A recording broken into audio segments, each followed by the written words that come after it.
everybody for being here. There's some new faces in the rooms, and we'll start with some quick introductions. Starting over here on the left is.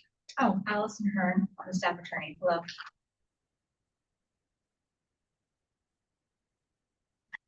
On my left. It didn't sound like you might. That was clear, but maybe not. I think you're good. Carly Spicer, senior compensation analyst. Dave Richmond, the director of payroll. Mike Biggie, chief human resources officer. Gary Jefferson, chief financial officer. Dee McCollins, executive director, HR. Randy County, PESPA, school nurse. And Val Smith, Florida Education Association, PESPA. Dan Perazzo, behalf of PESPA. Joel Van Horn, Florida Education Association, PESPA. Scott Bond, president of PESPA and technology technician for the district. Alicia McGinnis, secretary of PESPA.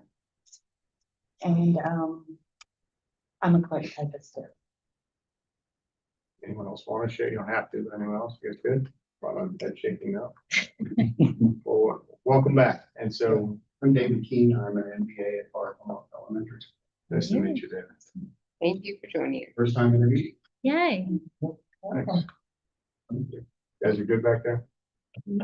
We agreed. Thank you for reaching back out after we finished WBS, so we screwed back together. And here we are. So at the last meeting, to start off with this proposal from PESPA for some of you that were here that requested a 4.5% salary increase separated from the referendum and requested a salary schedule review to have the two parties potentially establish a compensation review subcommittee and for making sure that moving forward referendum retention income was listed as referendum, not as operating as well. And so I want to weigh in on a couple of those things. Scott, you had sent some follow-up, correct? Yes. You did, yeah. Yeah, and did you get everything you needed? Yes. I didn't hear back, so. Oh, yes, we got everything. That's it. So just want to check, because you asked about some information too. The last meeting, we did mention that we did not have the desire to open up Article 19 with terminal pay. You did request that information. I served it up to you after the last meeting as well. But I do want to address a couple of the items. We're not able to honor a 4.5% salary increase out of operations for this group. It's not in line with the other units, and honestly, it's not what we have financially able to offer. We did take a look at the employee counts, and you just put an asterisk next to it. They did mention there was some unfilled positions, and so the employee counts that you prepared in your 4.5% proposal it was different from the actual we get. There's some unfilled positions, and there was some duplications of positions that were tried before. It might have had like 2 part-time positions that might have counted for the same employee. For salary schedule review, we're not going to commit to opening up that at this time. We have an open book 1 year from now, and I think prior to open book would be a good time to bring that proposal back over here at this time. And we are prepared to present things listing referendum separate from any operations as well. What I'd like to do is counter offer with the salary, but prior to, I'd like to bring 1 article to the group. And I didn't bring copies for everybody. I brought just a few. And I'll explain where this came from. I'm only going to hold on to a couple of them, but let me just pass those around to the other. Dina, you're kind of familiar with this one as well. Yeah. It's not an open book here, so I'll start by saying it. At no point we feel like this is a necessity, but it's something that came up, and I wanted to make sure I mentioned it as well. So 2 words that I don't like to use very often. One is Milton and the other is Helene. I said I'll got a couple copies and share. And those will be the last time I say those words because we're trying to still forget those wonderful storms that impacted us. As you know, that impacted our school district significantly. And what we find is we have folks in our risk management whose responsibilities work with different entities for insurance reimbursement and or FEMA reimbursement for the cost of storms, whether it's fixing the schools, whether it's paying for employees to work the shelters. As you may or may not know, we are not the leaders of the shelters anymore that utilize our schools, but that's a government position now that we go in and support. I say that because that after those last 2 storms, our risk management team really struggled trying to get compensation back specifically from FEMA. And I don't mind saying that going back to the storm of Adalia years ago, we still have funds not back from FEMA. Go back to Irma storm years ago, we still don't have funds that are allegedly due to us from FEMA. And that is really significant in Helene and Milton.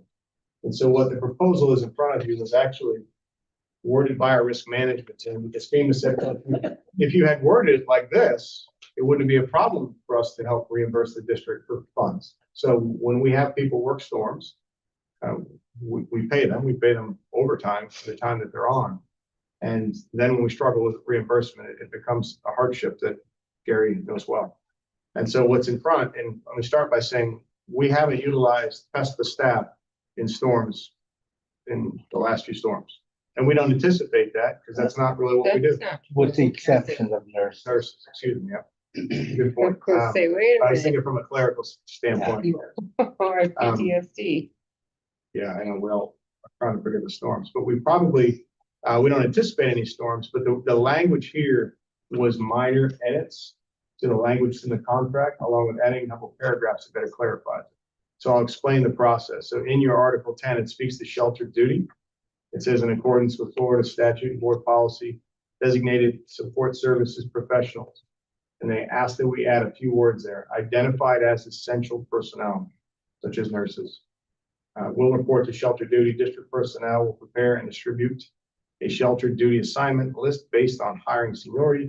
In the event of shelter openings, volunteers will be sought from the existing roster. That's all same, not a language would just be adding the term identified as essential personnel.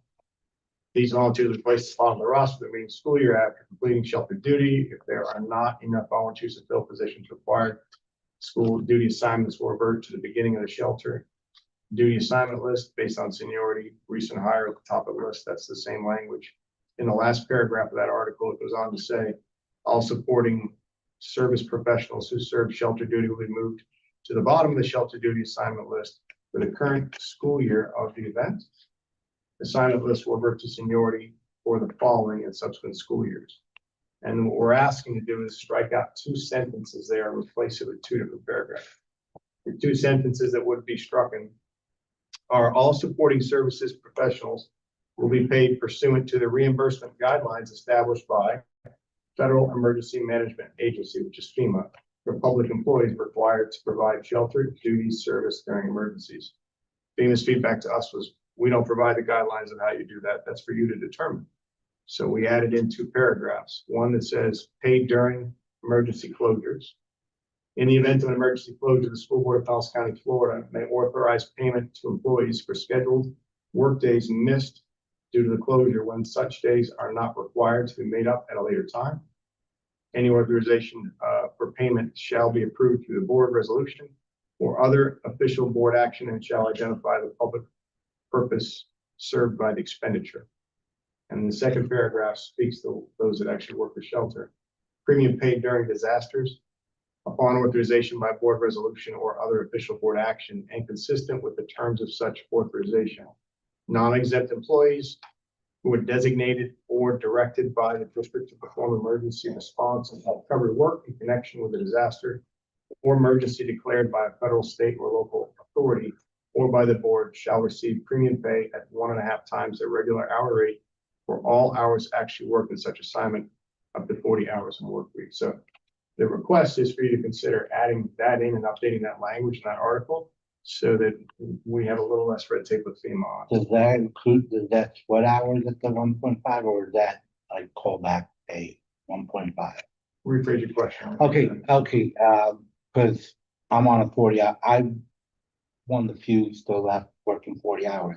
So anything above 40 hours, I would get, if I took time off, I would get my sweat hours in. I don't know what sweat hours. Sweat hours is working hours. Physical, like it, I didn't, like I worked 2 hours over one day, but I took off one day of vacation time, let's say, because I already had a schedule. So I would only have 32 sweat hours of physical on time plus 2 hours. That would go back to being regular pay. So that, am I I making? think it's Yeah, declared this is emergency. That all, it's like a callback. The callback It's that pay. all hours, no matter what. Okay. we pay that time. All right. And that's what we had to clarify. with FEMA. We used to just send them the callback thing, but Right. that didn't really, You just need something in we writing. just did some, yeah. I mean, Okay. that's what it's saying. For all, so when you're assigned to the shelter, all hours will be paid at the time. Okay. The only thing that makes me nervous is me being a nurse, I'm required to show up. And I've worked both sides because I worked Department of Health during the COVID for 5 years. The first activation, unfortunately, it was too late for me to tell Sarah O'Toole not to turn my hours in under PCS because DOH pays around the clock. Obviously, I'm not double dipping. I just wanted more pay.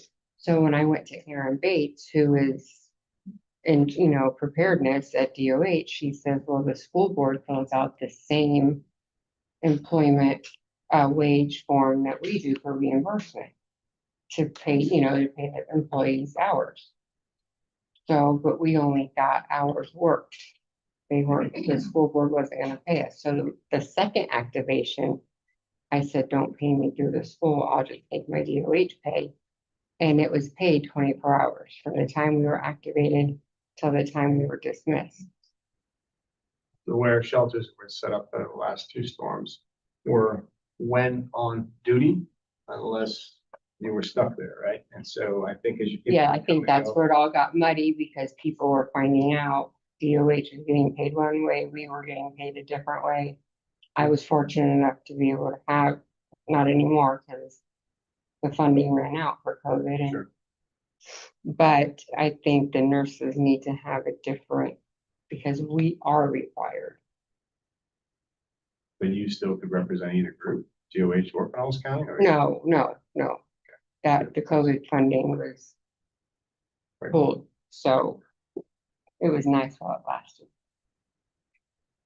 Can't fund with the DOH for COVID, but we can fund as reimbursable by FEMA. So Yes, I think it's important for you to review and consider. If it's been waited to hear from Open Book, we'll bring the same article back up if necessary. All right. We're not gonna have any shelter storms, so it's not gonna be a problem, but. maybe Well, just in case. well, we're heading into the height of the season right now. We are, that is true. Yeah. Any questions about that? I only brought 2 copies. I didn't anticipate extra guests today as well, but you have a couple of them that you can review. Do you want to caucus or?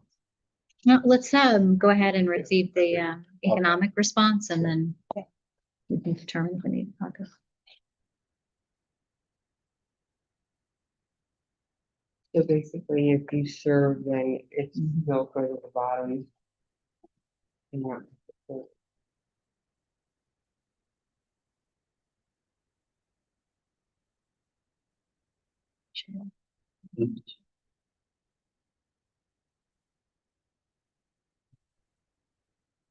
If we killed so many trees with EWS, we have to do. Yeah. I think I told them the 6 or 8 copies. I was trying to remember this, says this last time too. I'll give you the outline that you have. And so, as you recall, when we met last time back in July, we had offered a proposed salary rate to operation recurring at 1.48%. Our offer today is to increase that to 2%, a recurring increase to the base hourly rate. The referendum number with the increase has already been established based on the employee counts that we had. And I put that out separately. You can see in the middle, that's not a negotiated one, it's separate, negotiated as a base salary. Total referendum, as you already aware of, is 3478. And down the bottom, it just takes and includes the 2 together that show the average base increase plus the referendum increase. And again, that accounts to full-time positions, part-time are prorated. We do have a salary schedule that shows the impact of that. I'll pass out as well. I probably won't speak to the salary schedule. But, yeah, it's-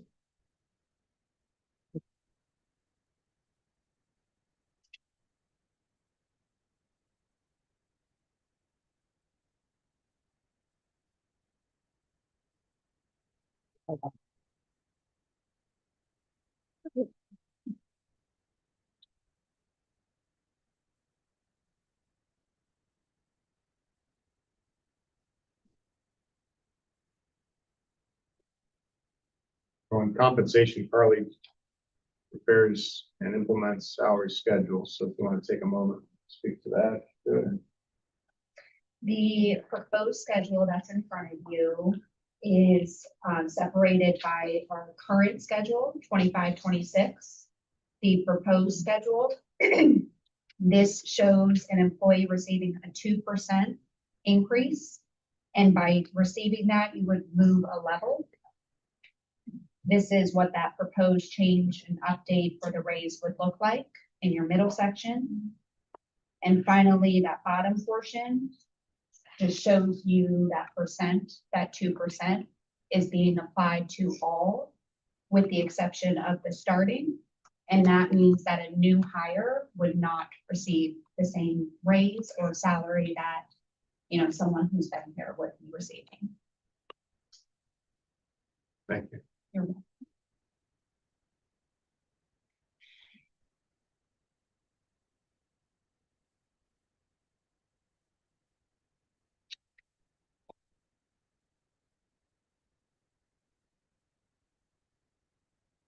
So the proposal,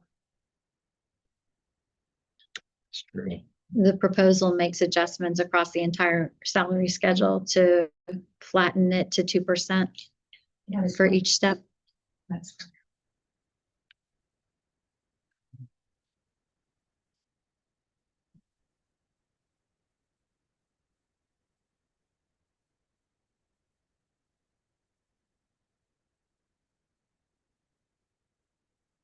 So we have to move, let them move up a step, because some people have been at for a year now. That's correct. Okay. Yes. So essentially, if someone was currently at level D, we'll look at DO5 level D, which is 15. With this proposal, they would move to the middle schedule here, the 26-27, as a DO5 level D. And that change would go from $15 to $15.30, and that is a 2% increase. So I think that's gonna apply to any this year, right? And who have been with us in 25-26 for more than half of the year in order to be able to increase the outcome. Which is why she said a new employee who came in. Well, you put it start July 1. Or even late last spring, to be the same situation. You've got to be here for more than half the previous year. Based on. Half the previous year. Okay, so 2% on an employee that is, you know, $15 an hour.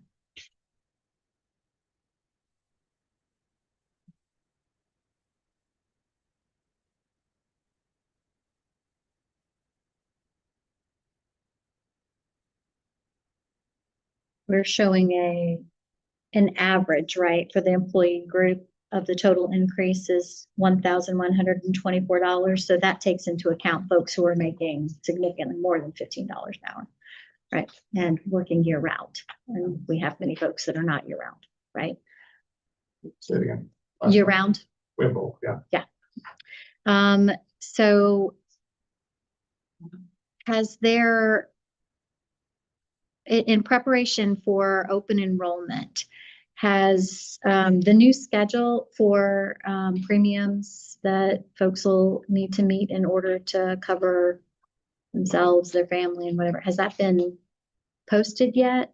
Has that been shared out with people? Does that come only during open enrollment?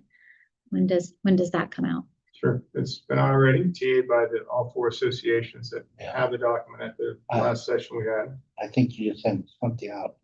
Just, But prior to that, though, just to back up, at that time, encouragement was to take the schedule, take the plan changes, and begin their communication out. Okay. Even like Randy said, please let us help with communication. Right. That's what we want to do. Right. So we've done immediately afterwards, Scott and others joined me with an opportunity to say, how are we going to get the word out as quickly as possible? Mhm.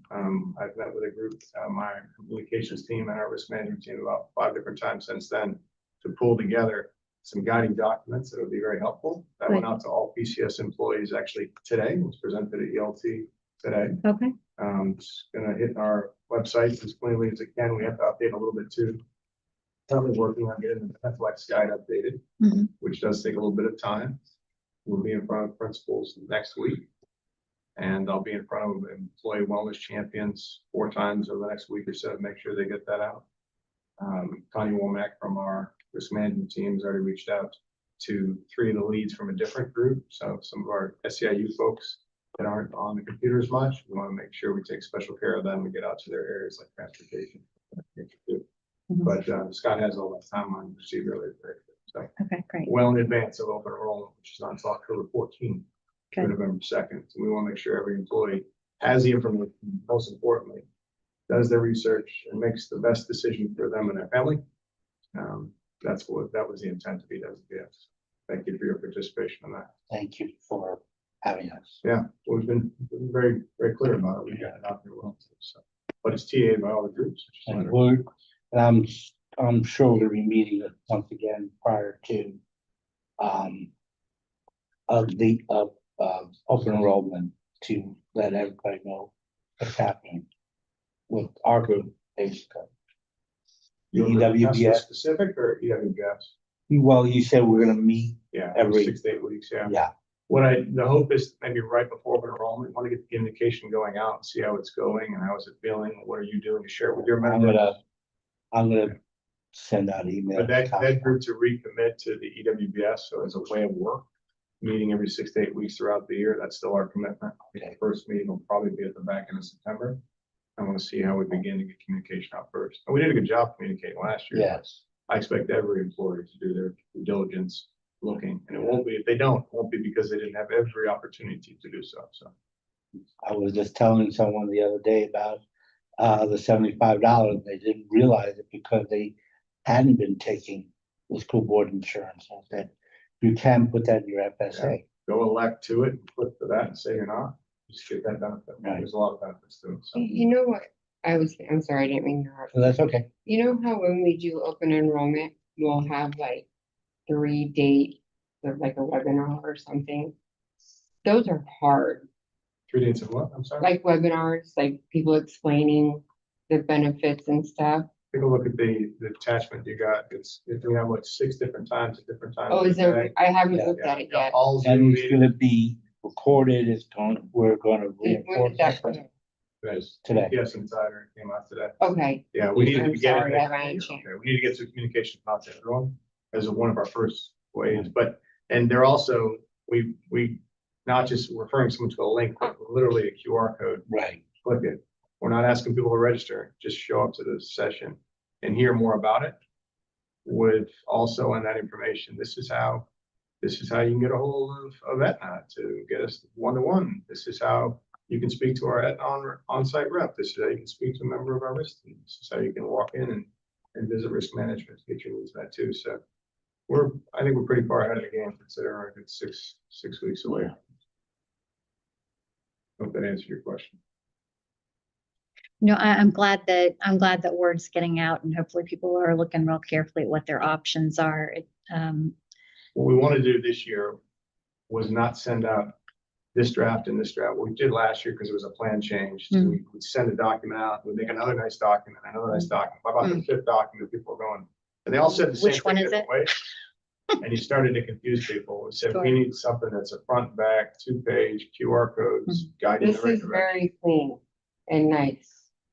A lot right, better. that's what, I grabbed you guys quick, Yeah. said, give me your feedback, let's get after it. So the I team's like done a it. great job. So. So do you think when folks are looking at the information that came out today, if they're carrying family on insurance, they're going to realize that it's a $1,300 a year increase for them? It's up to them to do their research. The Beneflex is right there. And I'm trying to hide it. We're trying to make it as, these are the rates that you're going to have. We have another whole document going for our retirees as well that we're trying to give them because we want to be very transparent with them too. So it depends on what plan you're in.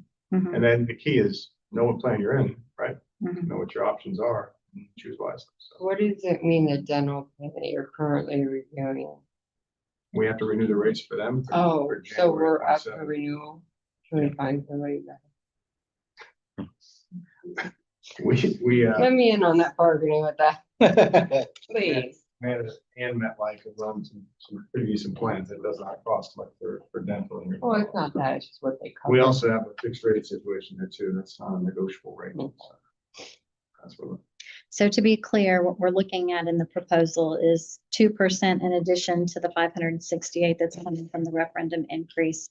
And on average, that comes to $1,124 per employee. Correct. So anybody who's carrying family is definitely going backwards this year. I don't agree with that assessment, but depends on what plan you're in. But you wanted to wait till after EWBS to put it out. That's why we're here.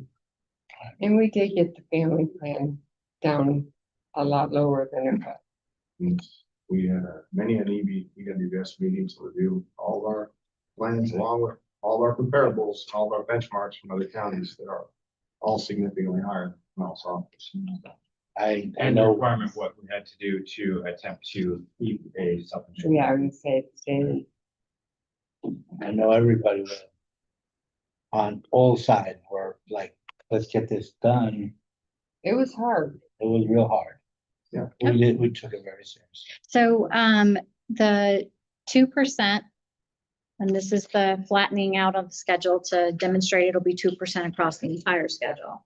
And you would like us to consider opening Article 10. Correct. My understanding is that the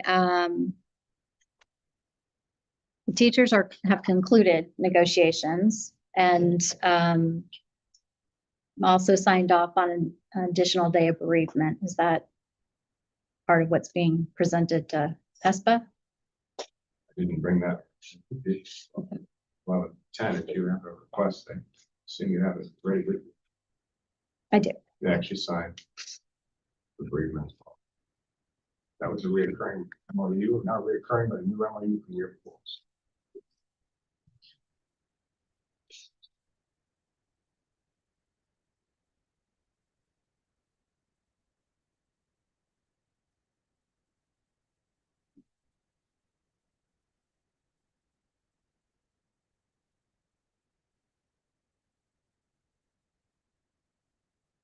Yeah, I need a lot of my things fine when my father passed.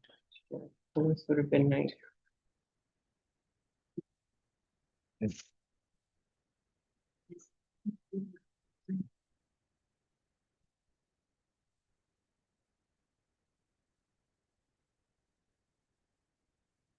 So our request would be that the same agreement be honored for PESPA that's already been negotiated and agreed to for PCTA. No, it's his PowerPoint. Receive.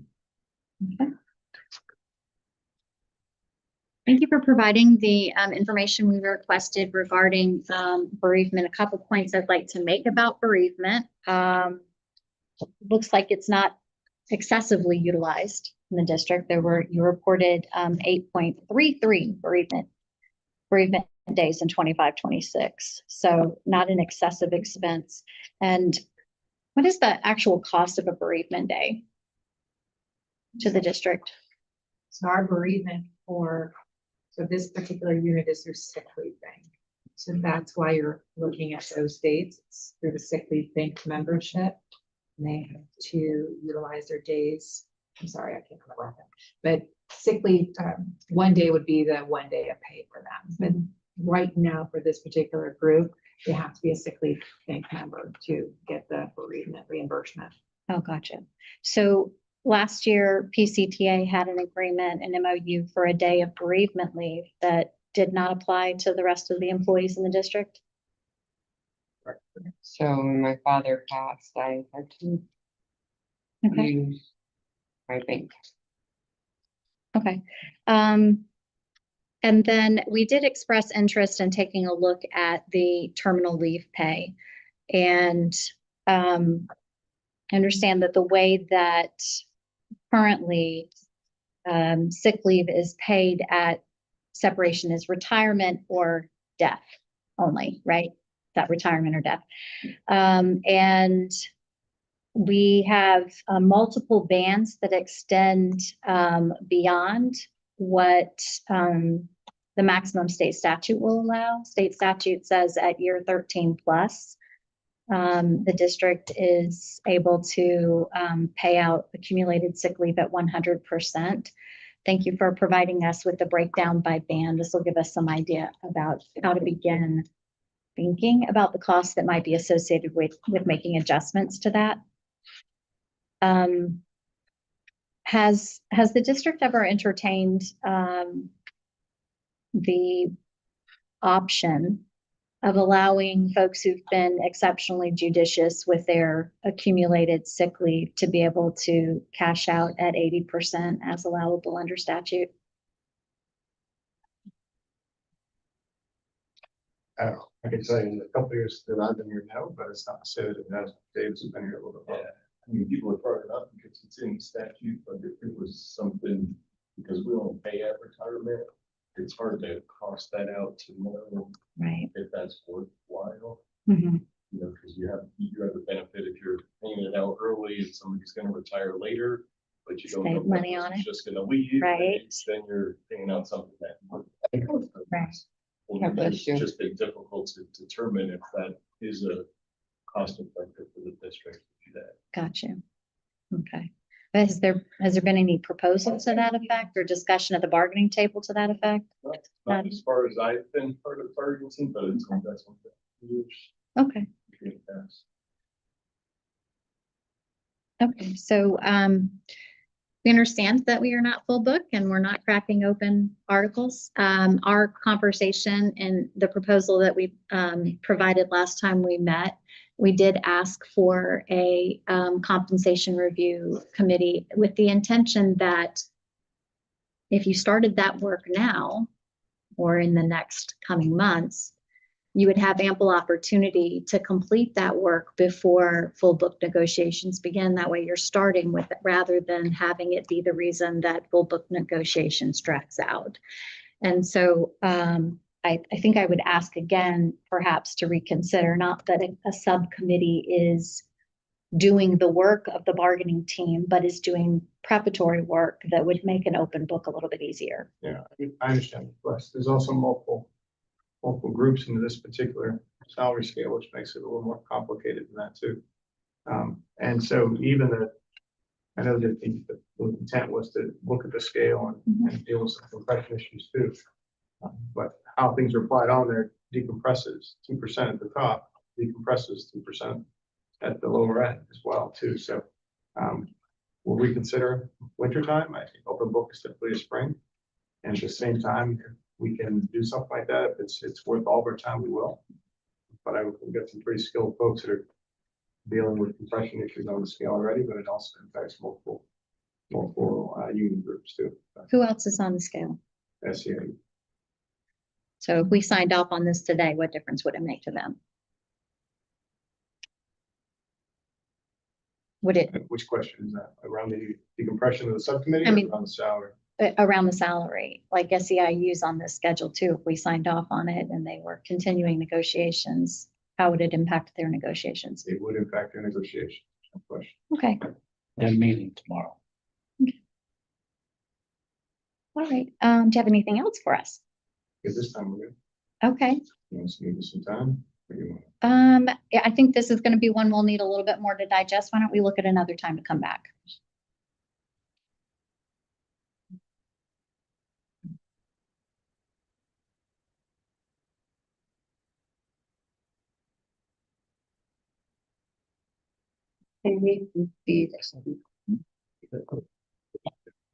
You want, we can feel you, put your suggestion window of time, so we can.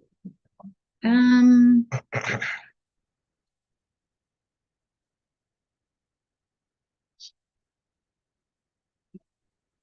Let's start by looking at next week.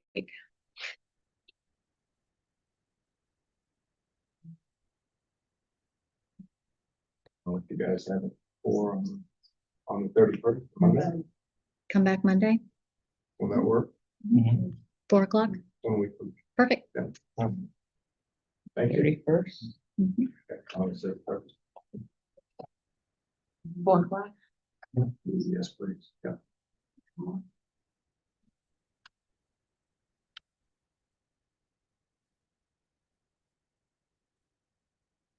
Thanks everybody for your time. Okay, Appreciate it. We'll see thank if we- you. guys can stay here if you like.